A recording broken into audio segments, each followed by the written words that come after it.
How's it going, guys, and welcome to this early access look at the Queen and the Crone DLC. So today we're here with a 2 vs 2 showdown, which is going to feature Indie Pride and Milk and Cookies Total War and myself, taking on the Gobbo King and Jonton of Total Brohammer. So as far as the compositions go, I'm going to be playing Harganeth, led by the Crone Hellebron, and Indie Pride will be playing the Cult of Pleasure, led by Marathi. And as far as our opponents, we're going to be facing off against both Everlorn, which, if I'm not mistaken, is Alariel the Radiant, or Alariel the Everqueen. I don't know why it doesn't say the Everqueen. It says Alariel the Radiant, but maybe someone in the comments can explain why. But it's going to have Everlorn, which is very similar to the Followers of Nagash. They do have access to Treemen, Treekin, as well as Dryads, which is definitely pretty cool. And I look forward to seeing if that actually becomes, pertinent in the metagame. But it looks like I think Jonton is going to be playing the Everlorn here, and then the Gobbo King, of course, is going to be playing the Shadow King. So the Shadow King does have his own faction as well, and I believe if you play as his faction, you do get access to Shadow Walkers. Right, so they're Shadow Warriors here, and then they're Shadow Walkers, which are basically the upgraded version. They have Poison Melee and Poison Range, definitely a very, very cool hybrid unit. But as far as the armies of Indie Pride and myself, in the front line, I'm going to be playing Harganeth with Crone Hellebron, so I figured Harganeth, of course, with their Executioners, would make a little bit of a better front line. So we do have the Blades of the Blood Queen here, which are a very, very cool unit. They have Guardian, and honestly, Crone Hellebron on her Chariot is absolutely destructive. She's so powerful in the front line. She has physical resist, she has missile resist of 25, magic resist of 58, so she's really, really tough to kill. So if you stack that with the Blades, well, the Blades are what gives the physical resist, of course, but if you stack them on top of the Blades of the Blood Queen, she is just such a linebacker. 2 more Harganeth Executioners here, some Dread Spears on the outsides of the formation. And we knew that the Gobbo King and Jonton would probably have some Vanguard shenanigans. So you can see we have our Doomfire Warlocks, and this is the Arwar, the Slaanesha's Harvesters, and they have some cool abilities, Soul Stealer as well as the Word of Pain. So usually you want to lead in with the Harvesters, and then as soon as they get surrounded in the fighting, use the Soul Stealer. It is very good. And we also have the regular Doomfire Warlocks with Soul Blight and Lesser Doombolt.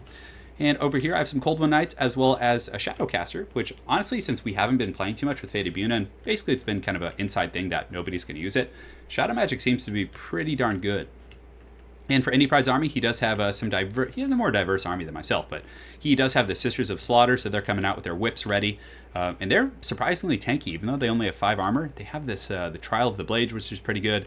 And Murderous Mastery, so it's not, it's different, if I'm not mistaken. So when this procs, they get plus 15 leadership, so they're very tough to break.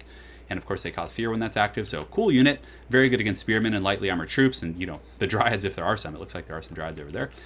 Some Spearmen, the Hellebroni, which are the RORs. They have Anti-Large, of course, like all Spearmen, and Poison, which is really cool. I think he has the ROR Dark Shard somewhere, if I'm not mistaken, but he does have a Supreme Sorceress of Death up here in the sky, and she does have the Scroll of Horror, I think. I'm not sure if he brought that. In the back, he does have some Doomfire Warlocks, of course, looking for Vanguard. And that's pretty much it for army. For Jonton and the Gobbo King, Heralds of the Wind, ROR of the Illyrian Reavers, 105 speed. Those guys are really, really cool. Shadow King, he does have Shadow Warriors and Shadow Walkers, which you guys probably know. The Fireborn, Anti-Large, Dragon Prince variant, very, very powerful in their own right, but can be focused down by heavy AP. He's got a Walmart Dragon over there, some Dryads, and let's see what other RORs. The Pure Main Company. So these are somewhat similar to the Harganeth Executioners, the Blades of the Blood Queen, in that they give Guardian, which is cool. White Lions, Dryads, so a bit of a kitey army. They do have a Nets here and a Noble, and a lot of these Skirmisher Cav, and as well as these Skirmisher Archers, so it's gonna be tough to deal with. So enough blabbering from me. Without further ado, let's get this battle on the road. So right now, just basically getting my Spearmen. I knew that they were trying to protect these, this is actually the Grey, which is an ROR. Very powerful. They have snipes, so they can shoot from concealment, which is pretty scary. So the Dread Spears, I'm just kind of running them towards these guys, and you can see I'm moving to screen, and, we're going to have to advance. We have the better front line. We have the Harganeth boys. We have, Crone Hellebron, and he actually doesn't have Marathi. He has the Supreme Sorceress, which is the new Deathcaster. So my Warlocks, basically just trying to keep them out of range of the Heralds, and just using my Spears to push up. And now that does open me up to a Dragon Prince charge, which is a little bit unfortunate, but, there's not much I can do about that. I was a little out of position myself. So it looks like Jonton's going to come in with some cav charge from these Dragon Princes, and I try and form ranks as quickly as I can, and I'm not sure if I got that brace off. It doesn't look like it, because I halted at the last second to try and get the charge defense, but, they do hold up and kind of, allow us time to advance, so it's not a complete failure, and I do get an Overcasted Melkos, which is very good against these type of units. On the far side, he does have the Grey just kind of shooting in there, just Liam Neeson style, and in the meantime, I'm getting my Warlocks and getting ready to do a heavy flank, because I didn't see any Spears or anything substantial, so as long as we keep our Annexer will advance forward, we should be okay. The Decoy of Lith and Anar, And something, when you guys do go into multiplayer, you can tell Alith Anar by looking to see if he's unbreakable, if it's his clone. So the Doomfire Warlocks coming in, the Slaanesha's Harvesters, and this is a great grab because the gray is really, really pricey. And if we can take them out really quick, that's like 1,000 gold off the battlefield. So the Harvesters coming in, I think these are my Harvesters from the Harganeth. They actually get a nice little wrap here, and I do come in with my caster, and the Spears are basically going to screen off the reinforcements that could help them, and the Cold One Knights coming in. So just an absolute massacre. You can see these guys using their Slaaneshi magic to just blast these the gray. Shadow Warriors they look really, really cool, though. I'm definitely happy with how they turned out. But the rest of our forces are advancing more charges in the front line, so the Dragon Princes come in, the Blades of the Blood Queen take a heavy charge, and I do use the Gaze of Cain a little bit too early, but we still gave it back to them a little bit, which was nice. And if we can survive and weather the initial storm here, we should be able to overwhelm them with our infantry. So the Grey get completely taken out, and at this point we're just going to send the Cold One Knights up in the front and just start attacking the Dragon Princes. We also pop a Word of Pain, a Melkos, just really, really kind of taking out their stats, and you can see Crone Hellebron is going to be pushing in as well. So we have some Spears on the low ground pushing into these Dragon Princes, just getting hammered from all angles by the very colorful units. We got some green ones, we got some red ones, just all kinds of madness going on here. But again, so far it's been us who've taken the brunt of the damage, but we have given it back a little bit to these Dragon Princes as well as the Grey, so I suppose it's a very even back and forth. Indy Pride does have nice Overwatch. He has some Dark Shards over here in the back line, which are going to be really nice. He has Blackguard defending, and I also left some Dread Spears back there to help out. So we're advancing down into the valley. Dragon Princes are kind of getting chased down by these Cold One Knights, who I feel like they got a buff. Like, they just seem so much better than they used to be. In the front, you can see the Harganeth Executioners, the elite of the Crone here, going to be just bashing through the Spearmen. And with her buffs and like the aura that I think she gives like some pretty good like combat stats, but just her presence alone is going to be devastating here. And you can see that there's a noble attacking her, so very well played to the Gabo King. That's like perfect targeting. A nice chariot play coming in the back there, but that's only like a limited portion of our forces. We're advancing pretty aggressively here, and the Spearmen are getting down into the valley. And the Doomfire Warlocks were able to sweep up on that flank very, very well. Johnson does grab his Dragon Princes and is able to kind of push me back. So what I do, and what's really cool about Doomfire Warlocks, is they make a good frontline troop. So you rush them in, you apply poison, you use their debuffs like Soul Blight, and then from there you just retreat. So you can see there's going to be, I think, a Soul Blight going down from my Doomfire Warlocks. So it should go off here in just a second. It looks like it might have been Earthblood or something, and there's the Soul Blight. So this entire front line, which is very, very messy, is now debuffed. So definitely good stuff. In the meantime, Indy Pride flying around with the Sorceress.